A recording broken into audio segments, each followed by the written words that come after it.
Hello everyone, जय माता दी। आज का जो टॉपिक है वो है हमारा अक्टूबर में लगने वाली सब्जी के ऊपर। और सबसे पहले अगर आपको मेरी वीडियोस अच्छी लगती है तो प्लीज़ चैनल को सब्सक्राइब करें, वीडियोस को लाइक करें, कमेंट्स करना ना भूलें। तो चलिए वीडियो को शुरू करते हैं। हम सबसे पहले अक्टूबर में पालक को ग्रो कर सकते हैं। और पालक को ग्रो करने के लिए हमारी सॉइल कैसे होनी चाहिए तो मैं आपको साथ ही साथ बताती हूँ। पालक को ग्रो करने के लिए हम कम से कम 40% तक गार्डन सॉइल ले सकते हैं, 30% तक आप कंपोस्ट ले सकते हैं और 20% तक आप सैंड ले सकते हैं। जो भालू रेत होती है, जो आपको जहाँ पत्थर ये सब मिलता है, घर का बनने वाला सामान, वहाँ से ये रेत मिल जाएगी आपको। तो आप उसे ऐड ज़रूर करें, क्योंकि जितनी ही हमारी भुरभुरी मिट्टी होती है उतनी हमारी जो मिट्टी भुरभुरी होएगी उतनी हमें फसल मिलती है, हमें उतनी अच्छी सब्जी मिलती है। तो हमें इस चीज़ का हमेशा से ध्यान रखना चाहिए कि जितनी अच्छी हल्की मिट्टी होगी उतनी हमारी सब्जी ग्रो अच्छे से होगी। क्ले सॉइल में कभी भी ऐसी मिट्टी में हमारी जो वेजिटेबल्स है वो ग्रो नहीं होती, वो मिट्टी हमारे प्लांट्स के लिए अच्छी नहीं होती। तो हमें ऐसे ही सैंड को ऐड करना होता है अपने प्लांट्स लगाने के लिए। तो बस हमें इतना सही करना है, 40% गार्डन सॉइल, 30% तक आप कंपोस्ट और 20% सैंड और थोड़ी सी नीम खली, बस। इसके अलावा हमें इसमें कुछ ऐड करने की ज़रूरत नहीं है, कोकोपीट या कुछ भी। सैंड आप ऐड करें, भुरभुरी मिट्टी रेडी हो जाती है उससे, तो आप इसे लगा सकते हैं।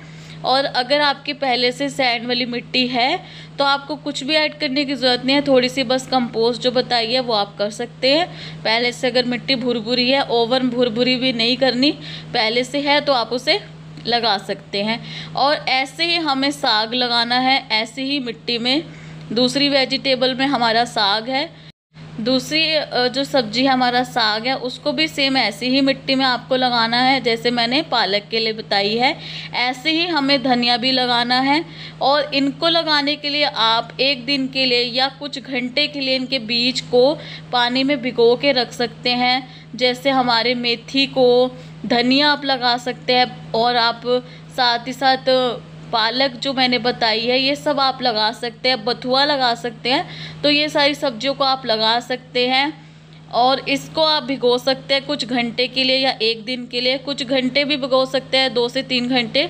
उसके बाद आप इन सीड्स को लगा सकते हैं जैसे सॉइल मैंने बताई है। उसके बाद इस सीड्स को थोड़ा सा कवर भी करना होता है, इस चीज़ का भी आपको ध्यान रखना है। और ऊपर से आपको पानी का छिड़काव कर देना है। पहली सब्जी हमारी पालक है। जितनी भी जैसे सब्जी होती है, जैसे पालक, धनिया, मेथी, बथुआ, जितनी भी सब्जियां होती है आप इसे ग्रो कर सकते हैं। आप इसे अक्टूबर और नवंबर, दिसंबर, जनवरी तक भी ग्रो कर सकते हैं। ये सारी आपकी 4 से 5 महीने तक आप इन्हें कभी भी ग्रो कर सकते हैं। और सेकंड है आपका, ये सब बता दिया मैंने, पालक वालक सब कुछ। तो आप उसके बाद मटर ग्रो कर सकते हैं।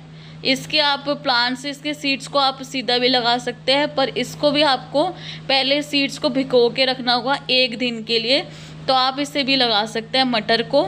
और मटर की जैसे आपको पता है बेल टाइप होता है, काफ़ी थोड़ा प्लांट ऐसा होता है कि इसको सपोर्ट की ज़रूरत होती है। तो आप लकड़ी का सपोर्ट ज़रूर दें ताकि इसमें अच्छे से फलियाँ और साथ ही साथ हमारा इसमें फ्लावरिंग जितनी होएगी उतने ही हमें मटर्स मिलेंगे। तो आप इसे भी लगा सकते हैं। जितनी भी हमारी लीफी, मतलब कि जितने भी पत्तेदार सब्जियां हैं उसको आप लगा सकते हैं अभी, और साथ ही साथ मटर। और आप बीन्स, जितनी भी तरह की बीन्स होती है आप उसे ग्रो कर सकते हैं। बीन्स ऐसी सब्जी है जो बहुत आसानी से लग जाती है, 2 से 3 दिन में ये सीड्स इसके ग्रो कर जाते हैं। और 25 से 30 दिनों में ये हार्वेस्ट करने के लिए भी रेडी हो जाती है।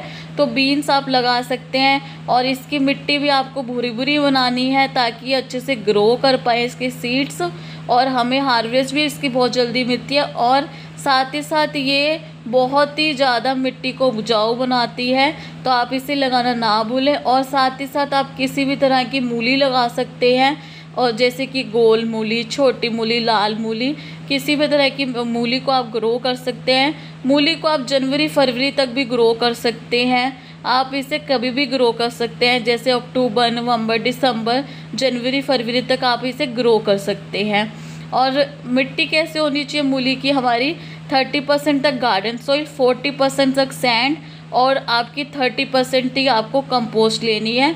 एकदम भुरभुरी मिट्टी में हमें इसे लगाना है ताकि सीड्स हमारे अच्छे से ग्रो कर पाए और मूली हमारी उतनी अच्छे से मोटी हमें मिलेगी, अच्छी मिलेगी, क्योंकि उसकी मिट्टी भुरभुरी होगी। इसीलिए अगर आप इसे क्ले सॉइल में लगाएंगे, आपको पता है वो कैसे ग्रो करेगी, क्योंकि क्ले सॉइल में हमारी सब्जी अच्छे से ग्रो नहीं करती, नॉर्मल प्लांट्स ही ग्रो नहीं करते, तो हम सीड्स कैसे ग्रो करेंगे अच्छे से और मूली कैसे बनेगी? आप सबको ही पता है मूली हमेशा मिट्टी के अंदर ग्रो होती है, तो हमारी मिट्टी उतनी ही अच्छी होनी चाहिए।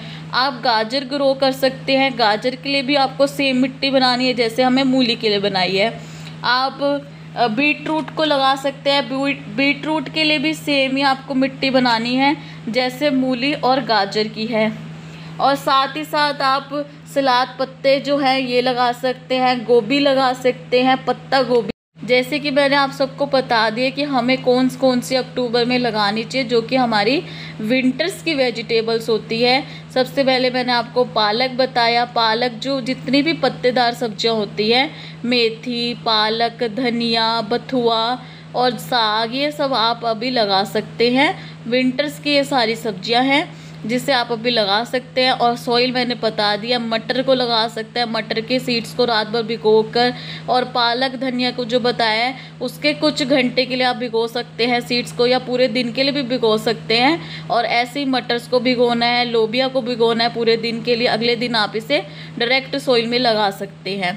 और साथ ही साथ आपको बीट रूट का बता दिया, बीट रूट लगा सकते हैं आप, शलगम लगा सकते हैं आप, और साथ ही साथ आप मूली लगा सकते हैं। ये सब मैंने आपको बता दिया है। आप सब इसे देरी ना करें और अपने ऐसे ही वेजिटेबल्स लगाएं, हेल्दी फूड खाएं, केमिकल फ्री फूड्स खाएं आप। और ये बहुत ही अच्छी सब्जियां होती है जो हम अपने घर पे ग्रो करते हैं। तो लेट ना करें, जल्दी से सब्जी लगाएं। और कैसी लगी मेरी वीडियोस आपको कमेंट्स में ज़रूर बताएं। और थैंक यू सो मच। मैं मिलती हूँ आपसे नेक्स्ट वीडियो में, तब तक के लिए बाय बाय।